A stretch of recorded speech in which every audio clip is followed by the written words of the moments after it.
Are there things they should be doing with their employer that's either going to help them get their leave or to get better terms to their leave? Or, what would you recommend for those have an employer who does have some kind of leave policy?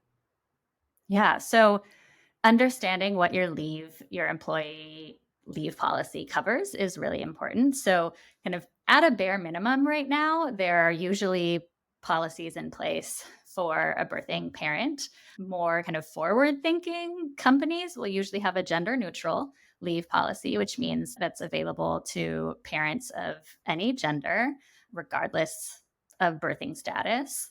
And then some companies will also have a kind of ramp up program. So returning from leave is actually a time when there's potentially a lot of people, depending on the workplace structure, a lot of people may opt to leave if their workplace is not actually supportive of working parents.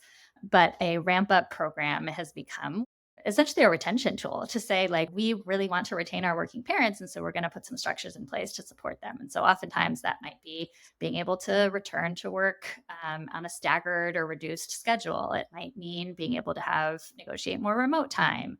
Mhm. It might mean being able to have things like on site childcare. And so those are some more recent, really innovative ways that we've seen people think about kind of parental leave plus, if you will. So, what's the range of Mhm. things someone needs to not just take time away from work, but to actually reintegrate into their work now that they have a family?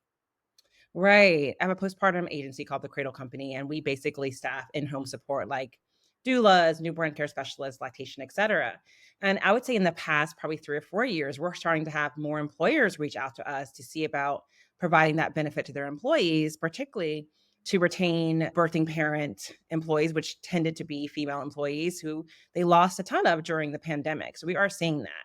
And so if you have an employer, have them reach out to the cradle company so we can help you guys get some of that covered. So one of the things that they've been covering is basically postpartum care, is giving them a week or 2 weeks of postpartum care to be able to help them in that postpartum period, which I'm assuming is also something to kind of give, some loyalty to their company as well to kind of keep that staff member. And so I think there is a change that more corporations are getting involved.